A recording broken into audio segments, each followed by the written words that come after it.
अस्सलाम वालेकुम। तो मैंने पहले पिछले एपिसोड में मैंने कहा था कि वो चिल ब्लेन है जो कि ठंड की वजह से होते हैं। तो इसी मौसम में आके बहुत सर्द मौसम में एक रेनॉल्ड फिनोमेना देखा गया है। रेनॉल्ड डिजीज और रेनॉल्ड फिनोमेना, एक रेनॉल्ड था, मॉरिस रेनॉल्ड था, मेरा ख्याल है कि उसने 1862 के करीब इसको डिस्क्राइब किया था और अभी तक वो स्टे कर रहा है। तो वो तकरीबन मेरा ख्याल है कि मिड इसके अंदर कोई 1834 से लेके उसकी लाइफ थोड़ी सी 1881 तक उसने वो किया। तो 1862 में उसने उसके नाम से ये जाना जाता है। दो तरह के रेनॉल्ड होते हैं, एक प्राइमरी रेनॉल्ड है और एक सेकेंडरी रेनॉल्ड है। तो रेनॉल्ड प्राइमरी जो है ना वो आपका वो कहते हैं कि जी रेनॉल्ड प्राइमरी जो है ना ये बेसिकली रेनॉल्ड डिजीज इसको लेबल किया गया है। ये जो उसके लिए इसका मतलब होता है प्राइमरी, जब भी हम कहते हैं इसका मतलब है उसकी डेफिनेट कॉज पता नहीं है। जैसे प्राइमरी हाइपरटेंशन है, ब्लड प्रेशर तो है लेकिन कॉज का पता नहीं। इस तरह सेकेंडरी हाइपरटेंशन है कि जी वो ब्लड प्रेशर है लेकिन उसकी कॉज का पता है। तो वो प्राइमरी का मतलब है कॉज पता नहीं है, सेकेंडरी का मतलब है कि कॉज पता है। तो प्राइमरी को डिजीज कहते हैं और सेकेंडरी को रेनॉल्ड फिनोमेना कहते हैं। तो रेनॉल्ड फिनोमेना जो है ना वो ज़्यादा शिद्दत से वो है, इसकी जो प्राइमरी की कॉज कोई नहीं है, सेकेंडरी की कॉज ऑटोम्यून डिजीज़ है। ऑटोम्यून डिजीज़ ये है, जैसे आपको पता बहुत सारी चीज़ों में, जैसे शुगर टाइप 1 है, ऑटोम्यून डिजीज़ की वजह से पेनक्रियाटिक सेल ख़राब हो जाते हैं। थायराइड की भी है, बहुत सारे रूमेटॉइड आर्थराइटिस है और इसी तरह की बाकी डिजीज़ हैं जो कि सेकेंडरी हैं, यानी उनकी कॉज पता है। तो उसकी ट्रीटमेंट का भी थोड़ा सा फ़र्क है, उसकी सेवेरिटी का फ़र्क है। तो ये भी एक फिनोमेना है जिसके अंदर हमारी खून की छोटी नालियां जो है ना वो तंग हो जाती हैं सर्दी की वजह से। तो उसकी वजह से वो कलर चेंज आ जाती है। तो दो तीन तरह कलर होते हैं, पहले एक्सपोजर इमीडिएट होता है तो उसके कुछ देर के बाद ये उंगलियां सफ़ेद हो जाती हैं, कि उसकी बेसिक वजह है कि खून कम हो जाता है। उसके बाद फिर वो जो है ना थोड़ा सा ब्लू हो जाते हैं। तो ब्लू होने का मतलब क्या है कि उसके अंदर ऑक्सीजन कम होगी। जो वाइट का मतलब खून नहीं आ रहा, जो ब्लू हुई है इसका मतलब ऑक्सीजन नहीं मिल रही। उसके बाद कलर चेंज होती है तो ये रेड हो जाती है। रेड का मतलब जब खून वापस आना शुरू कर देता है। तो पहले वाइट, फिर ब्लू, उसके बाद फिर रेड होती है। और फिर इसके अलावा उसकी शिकायतें उसकी होती हैं, नमनेस होती है, और जो आपको जैसे दर्द होती है, उसके अंदर टिंगलिंग होती है और उसके अंदर जैसे सुइयां चुभ रही हैं, ये सारी सेंसेशन इसके अंदर आ जाती है। तो जो प्राइमरी है जिसकी जो कॉज पता नहीं है, यूजुअली यंगर एज में होती है, 15-20 साल से लेकर 30 साल तक बच्चों को होती है, हो सकती है इनको, और उसकी कोई वजह पता नहीं है।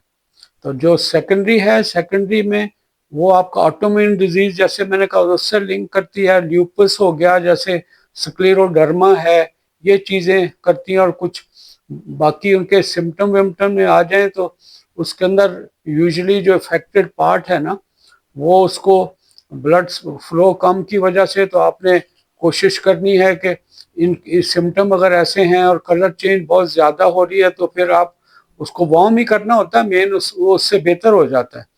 तो ये जो जैसे ही खून मौसम बदलता है या आप अपना जिस्म को वार्म करते हैं तो उसका कलर चेंज ख़त्म हो जाता है, वापस रेड आ जाता है।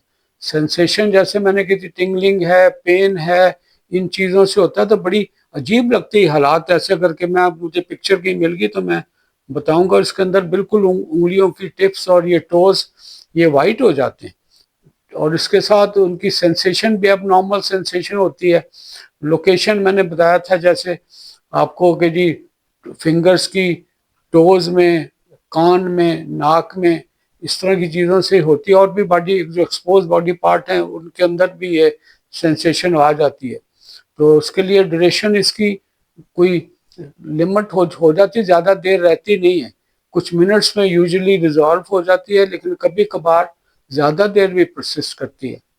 तो कॉजेज जैसे मैंने बताया था, एक तो कोल्ड एक्सपोजर है, दूसरा इसके अलावा स्ट्रेस और एंजाइटी के अंदर भी है, क्योंकि ये खून की नालियों में नर्व्स आती हैं। तो स्ट्रेस एंजाइटी में नर्व जो जो वाजा नर्वोरम टाइप चीज़ें हैं वो जाके उनमें उनमें खून की नालियों को भी करती हैं, वाजा वजोरम है, वाजा नर्वोरम है, तो एंजाइटी से भी ये ट्रिगर हो जाया करता है। इसके अलावा कोई हमारे वाइब्रेटिंग इंस्ट्रूमेंट कुछ लोग इस्तेमाल करते हैं जिसमें वाइब्रेशन होती है इंस्ट्रूमेंट में, कोई वो बना रहा है, कोई और टाइप ज़्यादा करता है, या कोई आपका ये जो म्यूजिकल इंस्ट्रूमेंट्स हैं इससे भी इसके अंदर इसका देखा गया है कि उसके अंदर इंसिडेंस जो है ना बढ़ जाता है। और इसके साथ साथ आपका स्मोकिंग है, बहुत बड़ा ट्रिगरिंग फैक्टर है। तो ये तो स्मोकिंग खून की नालियां तंग करती है, ये प्रॉब्लम भी खून की नालियां तंग होने का है। फिर ये कॉजेज में ये जो दर्द शकीका टाइप मिग्रेन टाइप ड्रग्स है ना, बेसिकली जो मिग्रेन है इसमें खून की नालियां खुलती हैं, तो उसकी जो दवाइयां देते हैं वो यूजुअली बीटा ब्लॉकर देते हैं और इस तरह की, जिससे वेजो कंस्ट्रिक्शन होती है मिनिमल सी, तो वो फिर इसको ट्रिगर करती हैं, वो भी इसके लिए अच्छी नहीं है। उसके अलावा और भी बहुत सारी चीज़ें हैं, और इसके अंदर मैंने बताया था कि जो ये बीटा ब्लॉकर तो ख़ास तौर पे आप सेफ नहीं है, स्मोकिंग सेफ नहीं है, तो इन चीज़ों को अवॉइड करना जो बेस्ट बस उसके लिए ट्रीटमेंट है।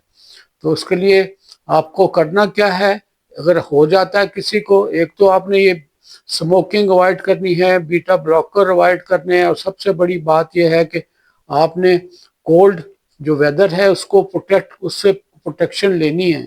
बेस्ट चीज़ है ग्लव्स हैं, फिर शूज़ सॉक्स इस्तेमाल करें। शूज़ जो है ना वाटर प्रूफ होने चाहिए, सिगरेट बिल्कुल ना पिएं, और जो ड्रग्स ऐसी हैं मिग्रेन टाइप ड्रग्स हैं जैसे, इनको भी अवॉइड करने की कोशिश करनी है। स्ट्रेस रिलैक्सेशन टेक्निक्स हैं, जब आप अपनी स्ट्रेस को मैनेज करते हैं उससे भी इसके अंदर काफ़ी इंसिडेंट्स में कमी आ जाती है।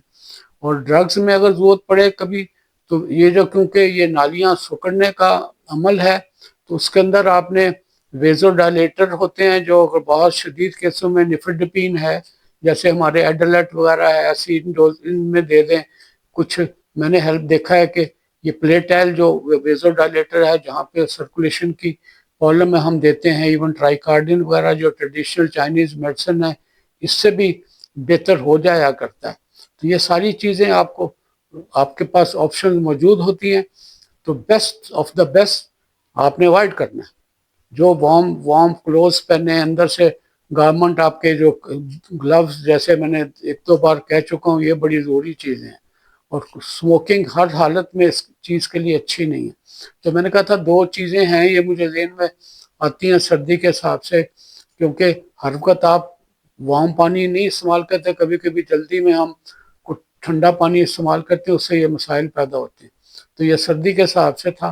तो ये दो टॉपिक से, एक चिल ब्लेन था जो मैंने पहले बताया, आज मैंने रेनॉट का बताया कि रेनॉट डिजीज़ और फिनोमेना में क्या फ़र्क है।